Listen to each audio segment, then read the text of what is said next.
beautiful 1 hour drive east of Ocala, through the forest, through the pastures teeming with cows, and over the St. Johns River, you'll eventually find yourself in DeLand, Florida. DeLand, Florida is a charming town in the heart of the Sunshine State, which offers a vibrant mix of culture, cuisine, and community. From its bustling farmers markets and thriving coffee scene to its colorful street art and rich musical heritage, DeLand invites visitors to immerse themselves in its unique charm and discover the hidden gems that make it truly special. The Volusia County Courthouse, located in downtown DeLand, was constructed in 1887 and is one of Florida's oldest courthouses still in use today. The 2003 movie Monster is about serial killer Eileen Wuornos, who stood trial for murder in the Volusia County Courthouse, only a short walk away from Stetson University on December 13, 1989. Which, by the way, Stetson University was founded in 1883 and is the oldest continuously operating university in Florida. Inside the courthouse, you're also going to find some beautiful paintings depicting DeLand's history. Up for a game of chess? Looking for some antiques? Unique clothing shops? Here we can find t-shirts and CDs straight out of the 90s, vinyl records from the past and the present, and bands from all walks of life proudly displayed about. There's definitely something here for everybody. I'm in an old record shop right now, and I just love little weird places like this.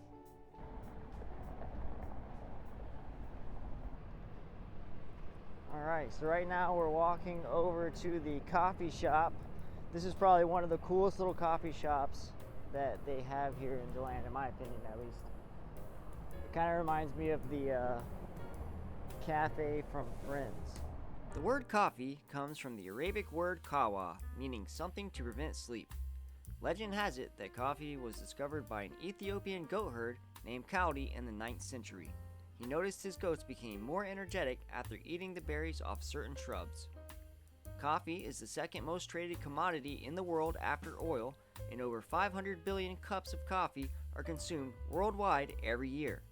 With a decadent array of sweet desserts, classic breakfast options, and a large variety of beverages, Boston Coffee House offers a warm, welcoming vibe. Grab a seat at the table or relax on the couch. Boston Coffee House has been open since 1996 and oddly enough is owned by a guy named Joe. Not to spoil my appetite, I opted to try a traditional cup of Joe's Joe. I sat down with New Jersey native Kevin, who currently lives in DeLand. Kevin is a history buff, foodie, comedian, and today, our tour guide. We sat down, placed our order, and talked about none other than coffee. What I do is it depends. If in the morning, well, I'm addicted to coffee, I think, because I literally have a one-shot Keurig on my nightstand. And then I'm still in bed, and then I reach over and I press the button to start the coffee. Kid you not. I wake up and I make a coffee. See, I make an iced coffee though. I don't drink hot coffee. Really? I only drink hot coffee if it depends on the weather, depends on the temperature of my coffee. Okay. Like I'm not drinking a hot coffee on a hot day. I can't do it. You know what I mean? I gotta have a cold coffee on a hot day or a hot coffee on a cold day. Okay. There's no way I'm drinking a hot coffee on a hot day in Florida. Yeah. You know, I never could get into the iced coffee thing because to me it just reminded me of a cup of coffee. It is pretty sweet too. Okay. If you're not a sweet coffee guy, it might not be the best. I've seen black coffees though that are iced. So. But the whole thing with the concept of iced coffee, it always just reminds me of coffee that I didn't get back to quick enough. Yeah. You know what I I mean? can see that, yeah. It's like I made a cup of coffee, got distracted, and by the time I got back to it, it was chill. Downtown DeLand has over 20 historic buildings listed on the National Register of Historic Places. Some date back to the 1880s when the city was founded. DeLand was also nicknamed the Athens of Florida due to the colleges, cultural venues, and emphasis on education that shaped its identity from early days. So I think one of my favorite things about DeLand, or at least downtown DeLand of course, is the fact that it's all small, mom and pops, no-name places. There's not a lot of the McDonald's, you know what I mean? You're not going to see that down here, any downtown really, but I think that's what really gives the charm of places like this. That's really what makes it so nice. There's no big box stores per se. This is our avenue, which was voted the #1 downtown in the nation last year, I believe, and the year before. And there's a lot of mom and pop, little unique restaurants, unique coffee houses, private breweries. It's just really awesome. It's just a really nice place. Actually, DeLand won the Best Main Street Award in 2017. During the Sorry, weekday, it Kevin. may not look like much, but on a Friday night and weekend nights, this place comes alive with hundreds of people. There are restaurants, there is live music, food trucks. It is just awesome. It's just cars right now, but normally on the weekend when this alley comes alive, there's different vendors with their tables selling all kinds of stuff, jewelry, food products, artisan breads, and they just line against the wall. DeLand has a pretty vibrant downtown nightlife scene, especially driven by the presence of Stetson University literally on the same street, only seconds away. The downtown area has a quaint, walkable main street lined with lively bars, pubs, and wine bars, making bar hopping an easy task. Although noon is the perfect cocktail hour for some, I was eager to put something a little more solid in my stomach today. Pizza is always an agreeable choice. We headed to a local pizzeria Kevin knew about, but just as we were about to walk in, All right, looks like our hunt for pizza is closed on Monday and Tuesday. I checked Google Maps. All but one pizza place is open here on a Monday. But looking back, I'm glad everywhere else was closed, making this the only choice. It was my destiny to eat here. This is Positano Trattoria Pizzeria. Positano's is owned by a real deal Italian, Salvatore Mandara. The pizza recipe comes from his mother and can be traced back to the 1950s. Salvatore, influenced by his upbringing, places great importance on consuming nutritious, homemade meals and takes pride in using fresh produce and ingredients. When back in Italy, being a little boy, and my family had quite a bit of land, so we used to grow almost everything. We used to grow tomatoes, all vegetables, zucchini, eggplant, artichokes, potatoes, garlic, onion, and so I remember my mother used to break the onion and the garlic, keep in the pantry. We have potato in the pantry. We have garlic in the pantry. Extra virgin olive oil, like big drum of extra virgin olive oil. Homegrown. Yeah. So we used to pack on tomatoes in a jar for the tomato sauce. We used to do wine.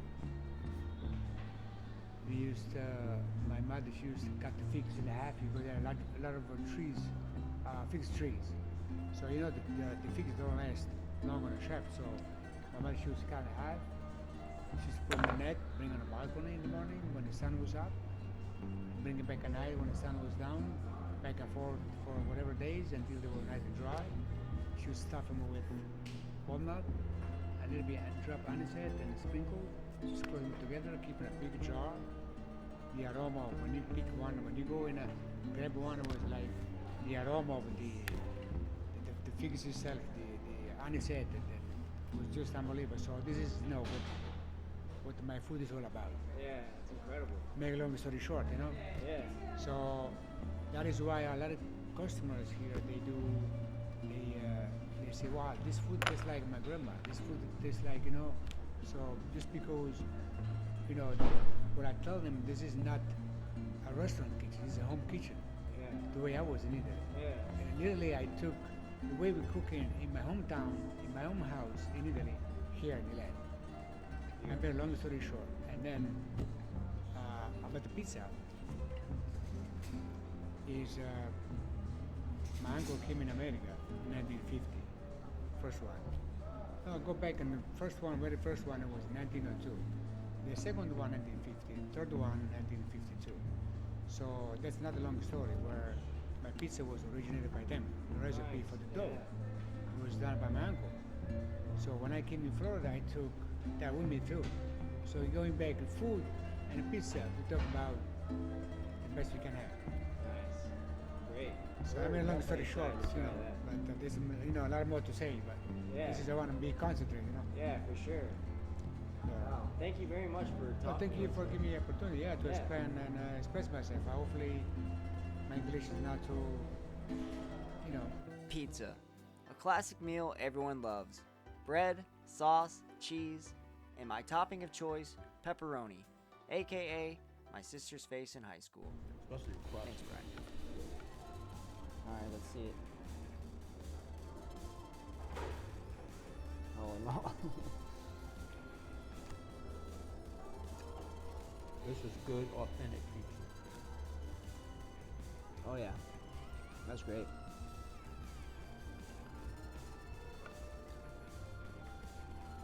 That's a perfect pizza. Good cheese, good sauce, perfect crust. Perfect. That's sometimes my favorite part of the pizza is the crust, so Yeah. maybe not my favorite, but Yeah. you know what I mean.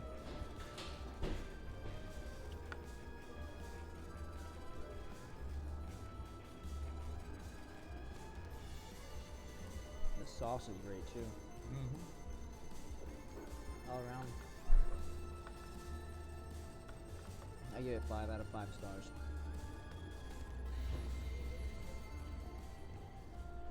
tomatoes to make our own tomato sauce at the house. And we never bought a garlic, onion, potatoes in the store because it was just from our land. So later in the years, my mother, so she used to grow a couple cows for like 3 or 4 years and pigs. So we have sausage there homemade. We are like, I remember my mother, they bought chest freezer. Okay, so when the animal was ready to do it, they would bring it to the butcher, and they would cut all the steaks, all the cuts. We used to keep in a chest freezer. Oh, okay. There is nothing. There is the cow we used to feed it with fresh herbs, and so as natural as it can be. There was no chemicals. There was no nothing. Just from cutting the grass, bring it to the cow. My uncle, a different uncle. So I used to make bread, Okay. and I was a little boy. I had to go help him out. Yeah. I want to go play soccer. No, right? It's getting dark. I want to help you, but I want to go play soccer. It's getting late, so they're going to leave. I don't get to play soccer. So I had to go ask my uncle to knead the dough. Oh, okay. Bread, yeah. So besides that, so it was just beautiful experience. When I was little, all the food that you eat at the house, from your own garden. And when I was 15, 16, I started working constructions. And I remember when I used to get home, one of my little piece of land was inside the house. So 5:10 in the afternoon, my house was on the left, and my little land was on the right, in the garden. I used to go there, grab a couple tomatoes, a nice chunk of bunch of fresh basil. Oh, okay. Those green peppers, sweet green peppers. Uh-huh. I used to bring in the house, wash them up, cut them up, make a nice salad. Oh, okay. Make homemade bread, Yeah. a little cheese. It's nothing like it. Oh, This is my that's- life. That's awesome. This is my life. This is the way I believe that the food's supposed to be made. Yeah. That's awesome. This me. Yeah. So it's just that's why I continue to do what I love to do. I continue to do what I was born. Okay. This is what I was born. In the food, in the fresh food, and the natural food. The owner just brought us some tiramisu, and I totally forgot to record. But totally just hooked us up with a tiramisu. This guy is literally the best. Like, just a super nice, cool dude. Nice restaurant, great pizza. What more could you ask for? I highly recommend the tiramisu, but they also have Italian and New York cheesecakes and cannolis.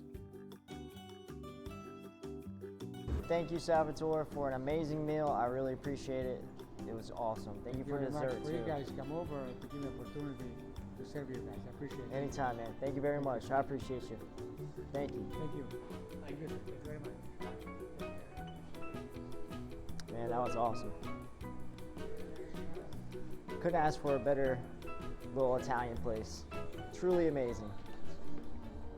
I've worked at a lot of pizza places throughout the years, and I can definitely say this guy is legit. I can't wait to try the rest of the menu. If you're looking for something authentic that tells a story with every bite, Positano's is the obvious choice. Not only is the food good, but talking and hanging out with Salvatore was a great experience as well. I love learning about new people, their culture, and what it was like growing up in the environment from which they came. Small businesses are such an important part of our culture. Imagine a world where the only restaurants were Applebee's and Red Lobster. I guarantee you'll find something better if you just take a chance and try something a little more family-owned. Instead of pre-made pasta that comes in a bag, somewhere like Positano's makes their pasta fresh, making Olive Garden's famous quote, "When you're here, your family," a lie. But seriously, give your local small businesses a try, maybe meet the owners, and you'll probably find your new favorite spot.